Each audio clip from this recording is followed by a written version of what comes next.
Selamat datang di pembahasan mendalam kita. Pernah nggak sih Anda ngerasa butuh bantuan gitu? Sekecil apapun, tapi aduh rasanya kok sungkan banget ya mau minta. Sering itu. Takut ganggu, takut ditolak, atau malah bingung, ini ngomongnya gimana ya biar enak? Nah, persis. Anda nggak sendirian ternyata. Kebetulan nih, sumber kita kali ini satu bab spesifik dari buku Exactly What to Say, karya Phil M. Jones. Itu nawarin pendekatan yang menurut saya sih cukup unik ya, mungkin agak bikin kaget malah buat ngatasin dilema ini.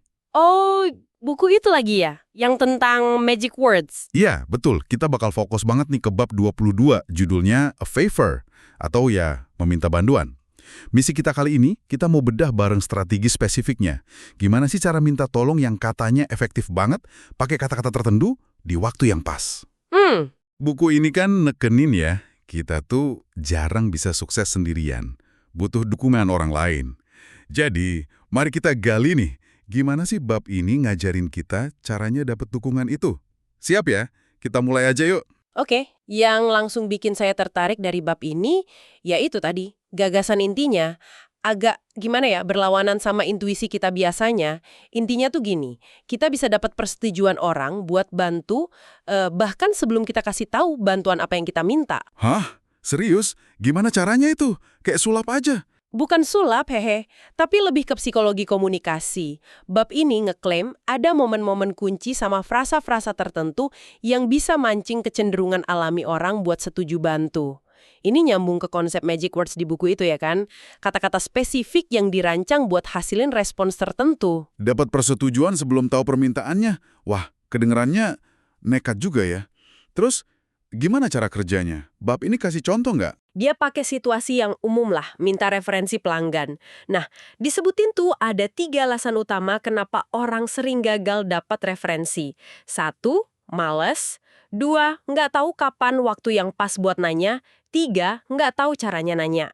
Oke, kalau soal malas kita skip aja lah ya. Kan Anda di sini pasti niat belajar, hehe. Jadi kita fokus ke kapan sama gimananya nih.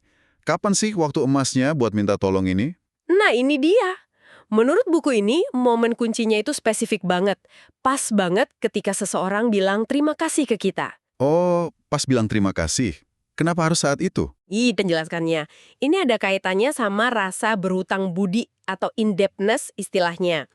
Jadi, pas orang bilang makasih, seringkali ada perasaan, ya sadar nggak sadar lah, kalau mereka tuh kayak berutang sesuatu ke kita.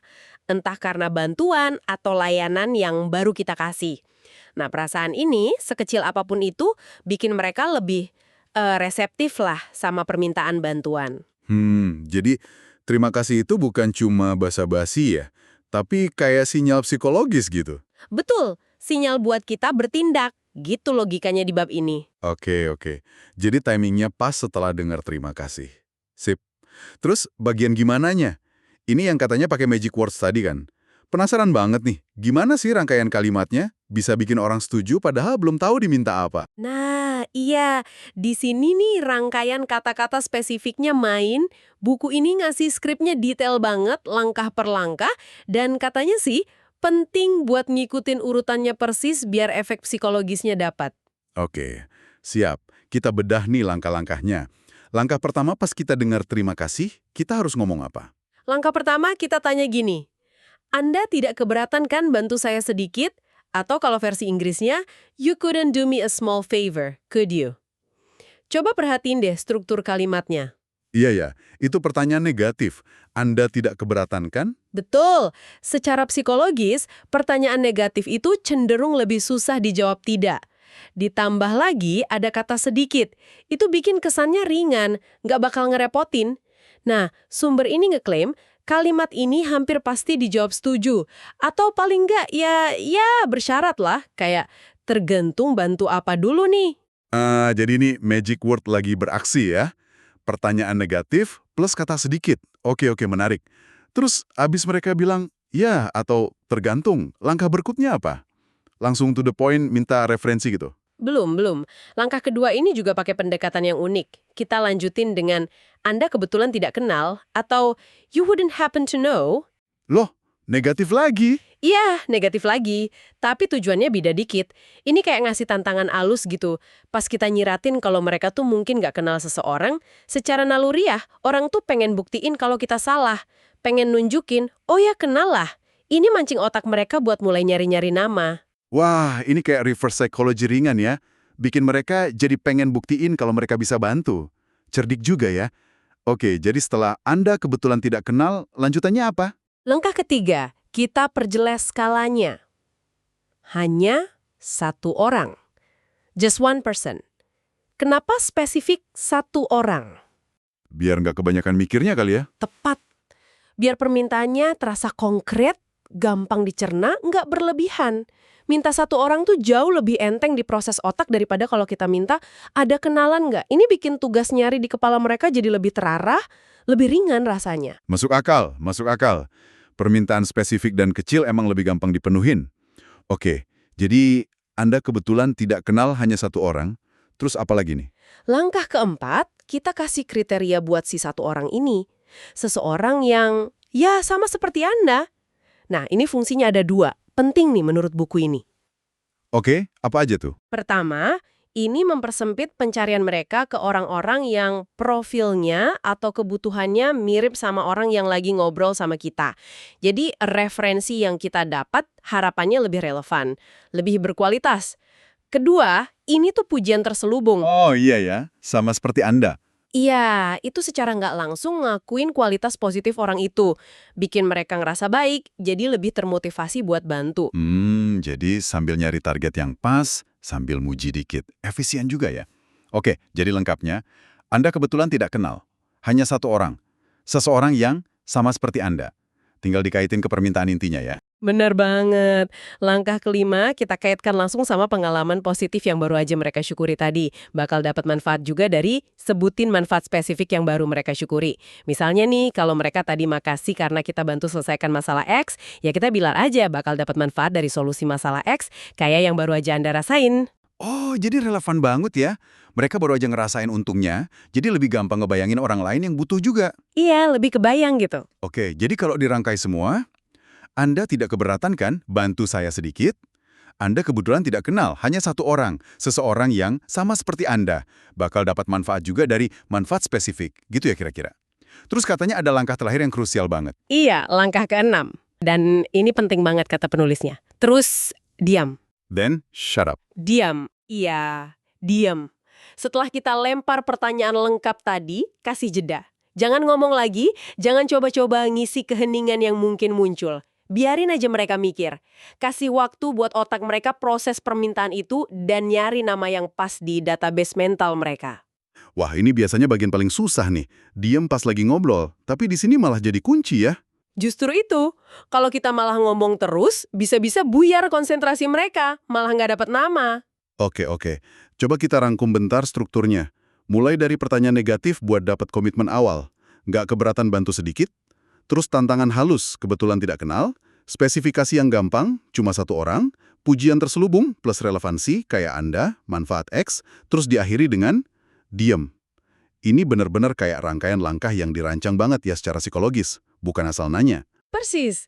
Dan buku ini nyajiinnya bukan sebagai manipulasi loh ya, tapi lebih ke penggunaan pemahaman soal cara kerja psikologi manusia biar komunikasi kita lebih efektif. Tujuannya yaitu ngebimbing percakapan secara halus ke hasil yang kita mau, yaitu dapat bantuan atau referensi. Sambil manfaatin kecenderungan alami orang buat bantu kalau diminta dengan cara dan waktu yang pas. Oke deh, anggaplah strategi ini berhasil nih. Kita diem, terus kelihatan dari raut mukanya, kayaknya dia udah nemu satu nama di kepalanya. Langkah selanjutnya apa? Langsung todong minta nomor teleponnya gitu. Nah, di sini nih, bab ini ngajarin buat tetap jaga momentumnya pelan-pelan. Jangan langsung agresif minta detail kontak. Langkah berikutnya itu, tanya namanya, tapi tanpa tekanan. Bilang aja sesuatu kayak, oh santai aja, saya nggak minta detail kontaknya sekarang kok. Tapi kira-kira siapa ya yang kepikiran sama Anda? Oh, pakai kata tapi lagi ya? Iya, frasa santai aja atau jangan khawatir itu penting buat ngurangin tekanan. Terus kata tapi itu fungsinya buat ngalihin fokus ke bagian akhir kalimat, yaitu ya biar mereka nyebutin namanya. Oke, jadi sengaja bilang nggak butuh detailnya sekarang, biar mereka lebih nyaman nyebutin nama. Pinter juga. Nah, setelah namanya disebut, terus apa? Udah dapat nama, kita tanya kira-kira kapan mereka bakal ketemu atau ngobrol sama orang itu. Misalnya, kira-kira kapan ya Anda bakal ketemu si nama orang itu lagi? Ini buat persiapan langkah berikutnya. Wah, ada langkah berikutnya lagi. Minta tolong lagi gitu. Ya, ada permintaan bantuan kedua. Kan tadi di awal mereka udah setuju, bantu sedikit. Jadi kita bisa ingetin komitmen itu secara halus. Bilang gini, boleh minta tolong lagi nggak? Nanti pas ketemu si nama orang itu, mungkin bisa nggak ceritain sedikit aja pengalaman Anda, misalnya pas kerja sama-sama saya, pakai layanan saya, terus tanyain, kira-kira dia open-minded nggak ya kalau terima telepon dari saya? Tujuannya sih cuma mau lihat kali aja saya bisa bantu dia juga, kayak saya bantu Anda. Jadi kita nggak minta mereka jualin kita ya, tapi lebih ke sharing pengalaman sama nanya keterbukaan aja. Lebih halus sih kedengerannya. Terus, Nah, langkah krusial berikutnya. Minta izin buat follow up sama dia, si pemberi referensi ini, bukan sama orang yang direferensiin. Tanya gini, boleh nggak kalau saya telepon Anda minggu depan, mungkin Selasa jam 10 pagi gitu, cuma buat nanya gimana hasil obrolan sama si nama orang itu. minta izin follow up ke pemberi referensi, bukan langsung ke calonnya. Betul, kemungkinan besar mereka bakal setuju kan udah terlibat sejauh ini, dan permintaannya spesifik banget, hari dan jamnya. Oke. Tapi kok rasanya agak muter ya? Kenapa nggak langsung aja minta detail kontaknya pas sudah dapat nama tadi? Nah, ini dia nih keajaiban yang diklaim sama penulis buku ini. Dengan sengaja kita lambatin proses dapat kontak langsungnya, kita sebenarnya lagi mempercepat hasil akhir yang berkualitas. Maksudnya gimana tuh? Kita jadi nggak sekedar dapat nama sama nomor, tapi dengan langkah-langkah ini kita lagi ngebangun warm lead. Jadi pas kita telepon si pemberi referensi minggu depannya sesuai janji, buku ini nyaranin pakai teknik dari bab lain, bab 7 katanya, yaitu nanya gini, saya nebak nih, Anda kayaknya belum sempet ya ngobrol sama si nama orang itu. Lah, kok nanyanya gitu? Saya nebak Anda belum sempat. Kayak nuduh nggak sih? Hehe, ini lagi-lagi teknik psikologis. Kalau ternyata mereka udah ngobrol sama referensinya, mereka bahkan dengan bangga ngoreksi kita. Udah kok, kemudian dia bilang. Nah, ini kan enak buka percakapan positif. Tapi kalau mereka belum ngobrol, asumsi negatif kita itu ngasih mereka jalan keluar yang nyaman. Iya nih, belum sempat. Tapi sekaligus ada rasa bersalah dikit karena udah janji. Ini biasanya dorong mereka buat segera ngelakuin. Iya. Paham sekarang. Hasil akhirnya apa? Nanti pas kita akhirnya mungkin dapat lampu hijau buat hubungi orang yang direferensiin itu, orang itu udah siap, udah mengharapkan telepon kita. Dia udah denger cerita positif dari temennya, dan mungkin udah ngerasa agak berterima kasih juga karena ada potensi solusi buat dia. Jauh lebih efektif kan dibanding cold call? Jauh banget sih bedanya. Saya setuju. Jadi prosesnya emang lebih panjang dikit ya, tapi hasilnya percakapan yang udah anget duluan. Ini ngubah dinamikanya total.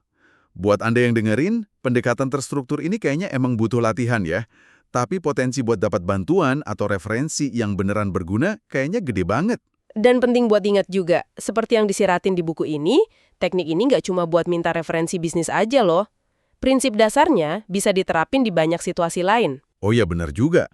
Buku ini kan nutup babnya bilang, sekarang waktunya Anda bantu diri sendiri.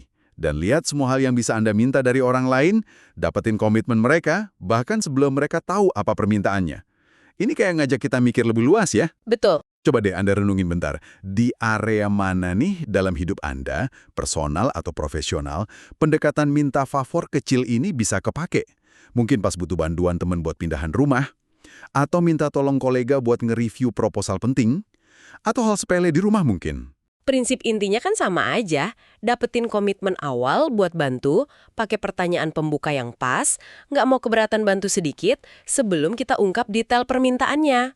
Ini manfaatin kecenderungan alami manusia buat kooperatif, apalagi kalau permintaannya dibingkai sebagai sesuatu yang kecil dan disampaikan dengan sopan. Kayak buka pintu dulu gitu, sebelum kita coba masuk.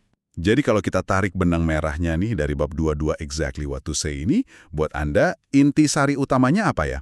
Mungkin bahwa minta bantuan itu ada seninya, ada strateginya gitu ya? Iya, nggak asal minta aja. Pakai kata kunci yang pas. Bisa bantu saya sedikit? Di waktu yang pas, abis denger terima kasih, itu bisa banget ningkatin peluang kita dapat iya.